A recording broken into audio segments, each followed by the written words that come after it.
Voilà, Fatih Chérif a décidé de ne pas m'accompagner pour cette première tasse à actu, donc je vais essayer d'assurer seul, puisque notre ami Danan Fall nous a encore fait faux bon ce matin.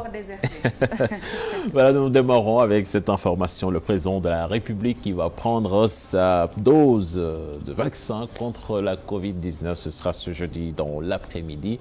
Et cela va se passer à la salle des banquets au Palais de la République.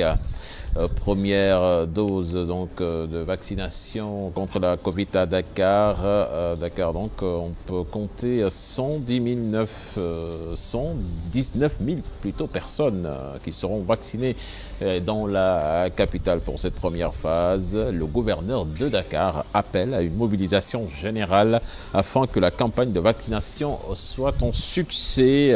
Alassane Sall a présidé donc le lancement de la campagne. C'était au centre Nabil Choucair. Je vous propose de l'écouter, des propos recueillis par Maïmouna Ndiaye.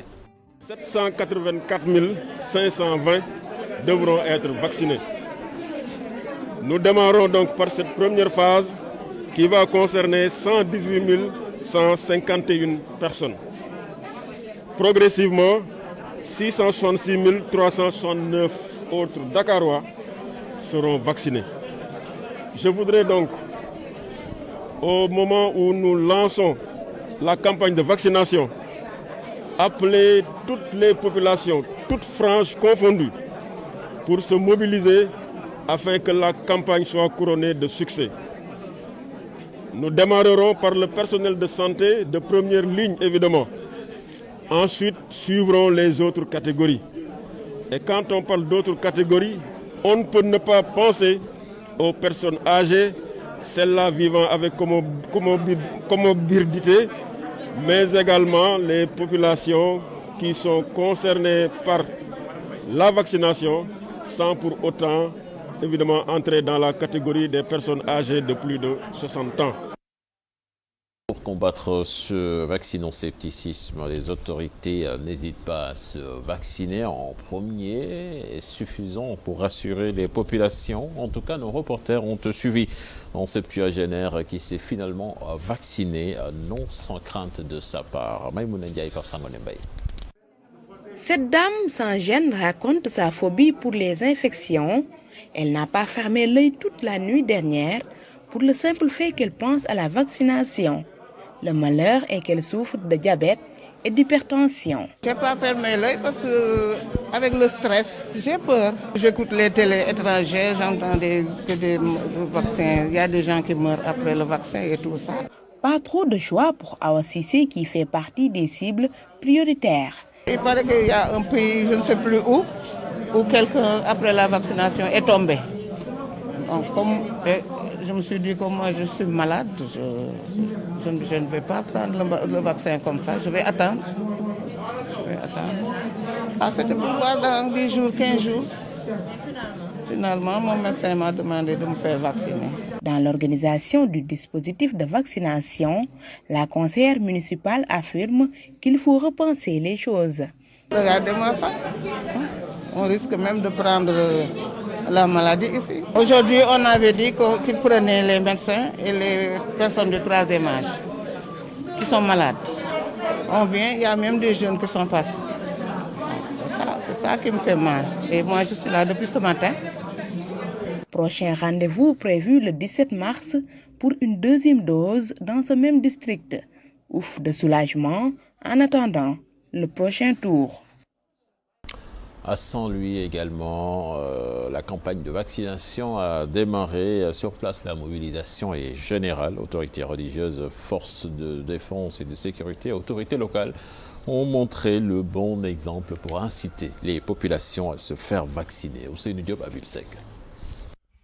Ça y est, la région de Saint-Louis vient de démarrer sa campagne de vaccination contre la Covid-19. Le gouverneur de la région de Saint-Louis a pris la première dose, suivi du préfet du département et du médecin-chef de la région. Les forces de défense et de sécurité ont été aussi bien représentées pour donner l'exemple. Un tournant décisif, un tournant important marquera désormais la lutte contre la Covid-19. L'administration de ce vaccin nous a permis d'avoir un autre moyen de lutte contre ce virus redoutable. Une cérémonie sobre ouverte avec des prières pour la fin de la pandémie du coronavirus. Au total, dans la région, 6 343 personnes seront vaccinées pour la première dose. Les autorités locales réitèrent leur appel à l'endroit de la population. Non, je lance un message par rapport aux populations, surtout de Saint-Louis, mais aussi aux communicateurs traditionnels de Dagana, de Podor, de Saint-Louis, d'appeler tout le monde de se préparer pour se vacciner. Parce que, comme vous le savez, c'est nécessaire. Aujourd'hui, qu'on puisse continuer dans le cadre de cette dynamique, qu'on puisse se donner main dans la main pour que cette campagne soit une réussite totale dans la région de Saint-Louis. Comme à l'instar des autres régions du Sénégal, la région Nord a donc démarré sa campagne de vaccination. Les personnes qui ont reçu les premières doses se disent rassurées et invitent ceux qui sont concernés à venir prendre les premières doses. Les autorités locales réitèrent leur appel à l'endroit de la population. Autre aspect de l'actualité, la plénière pour la levée de l'immunité parlementaire du député Ousmane Sonko, accusé de viol par la masseuse Adji Sarr, prévue ce vendredi à partir de 11h. La décision a été prise à l'issue de la conférence des présidents de l'Assemblée nationale tenue ce mercredi. Et puis retenez qu'Adji Sarr, elle, fera face ce jeudi au juge d'instruction. Puis en mot de sport, l'équipe nationale du Sénégal des moins de 17 ans, dont la poule C va vers un premier tour de la CAN U17 au Maroc du 13 au 31 mars prochain. Un premier tour difficile donc face aux voisins maliens et le champion d'Afrique de la catégorie, le Cameroun et l'Afrique du Sud. Le Sénégal n'aura pas le temps de tergiverser dans sa quête de sacre, selon le directeur technique national, Yassine Mar, qui croit tout de même aux chances des Lionceaux. Je vous propose de l'écouter au micro de Cheikh Sadibou Diarra. C'est une poule en tout cas composée de grandes équipes. Je pense que le Cameroun, l'Afrique du Sud, le Mali, je pense que c'est de grandes équipes par rapport à leur nom. Mais la lecture que moi je vais avoir, c'est peut-être par rapport à la catégorie. Je pense que donc c'est toujours des équipes nouvelles. C'est des jeunes donc qui découvrent la compétition donc la première fois. Nous avons eu à rencontrer le Mali ici donc lors des phases éliminatoires donc pour la qualification. Donc on a eu l'idée de l'équipe du Mali qui était une équipe très très bonne et nous estimons également aussi quand même que le Cameroun également comme l'Afrique du Sud également présente une équipe très bonne. Mais nous n'avons pas vraiment de soucis par rapport à ça. Je pense que nous, on s'est bien préparés. On a des jeunes talentueux, on a des jeunes garçons qui ont montré en tout cas pendant ce tournoi qu'ils avaient des possibilités et des capacités. Et je pense que c'est des matchs qu'il faudrait aborder sereinement et nous allons jouer grandement nos chances effectivement pour arriver au bout.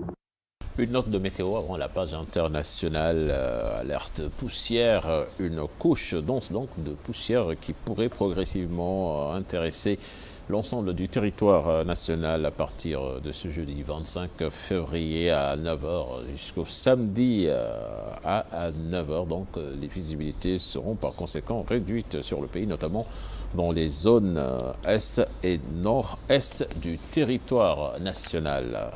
L'actualité internationale à présent, avec l'élection présidentielle au Niger, des heurts ont éclaté. La tension est montée d'un cran après l'annonce de la victoire du candidat du pouvoir, Mohamed Bazoum. L'opposition revendique la victoire, une situation qui a engendré des manifestations dans plusieurs villes du pays.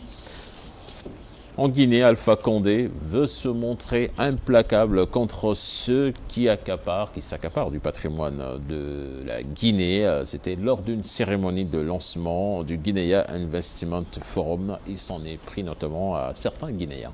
Je propose de l'écouter. On dit démocratique en Afrique. Ils mettent leurs opposants en prison. Nous, on n'a jamais mis d'opposants en prison. Les gens qui sont en prison ne sont pas des hommes politiques. Malgré la campagne. Parce que vous savez, les journalistes français, ils ne respectent pas les chefs d'État africains. Moi, je n'accepte pas qu'on ne me respecte pas. On doit se comporter avec moi comme avec le président français.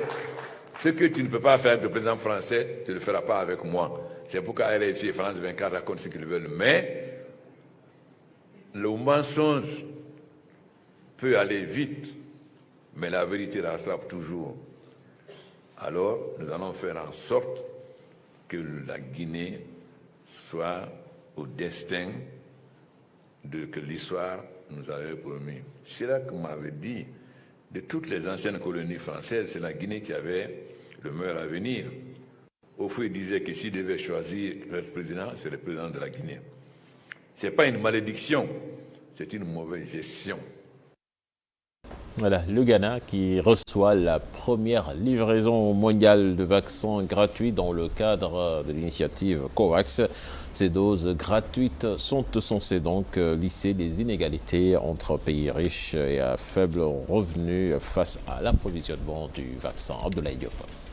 Un avion transportant 600 000 doses de vaccins AstraZeneca Oxford a atterri ce mercredi à Accra, la capitale du Ghana. C'est la première livraison mondiale de vaccins COVAX qui vise à fournir aux pays sous-développés des vaccins anti-Covid. Le Ghana va pouvoir lancer sa campagne de vaccination le 2 mars. Le président Nana Akufo-Addo sera le premier à se faire vacciner. Ensuite, ce sera au tour des professionnels de santé, les personnes à la santé fragile et les plus de 60 ans. Des hauts responsables politiques et religieux seront aussi en ligne de mire pour convaincre la population à se faire vacciner. Le dispositif COVAX prévoit de fournir près de 2 milliards de doses de vaccins anti-Covid cette année pour assurer l'accès du vaccin à tous les citoyens du monde. Ce système ambitionne de faire vacciner 20% de la population de près de 200 pays. Il compte même un mécanisme de financement qui permet à 92 pays d'avoir accès aux vaccins. D'après l'OMS, le choix du Ghana s'explique par divers facteurs, notamment un plan de déploiement solide et des restrictions sanitaires bien en place. Le Ghana devra recevoir 2,4 millions de doses. Ces vaccins seront distribués dans les centres de santé à travers tout le pays, en priorité dans les villes d'Accra, Koumassi ou Oubouazi, où le nombre de contaminations est plus élevé. Merci à vous, Abdoulaye Diop Fati. C'était là la première tasse actu de ce matin. Merci beaucoup à Cheikh Tidiane pour le premier bulletin de la journée. Rendez-vous à 8h pour la deuxième partie. Ce sera naturellement la version Wolof. Tout de suite, retrouvons Chérif pour la revue des titres.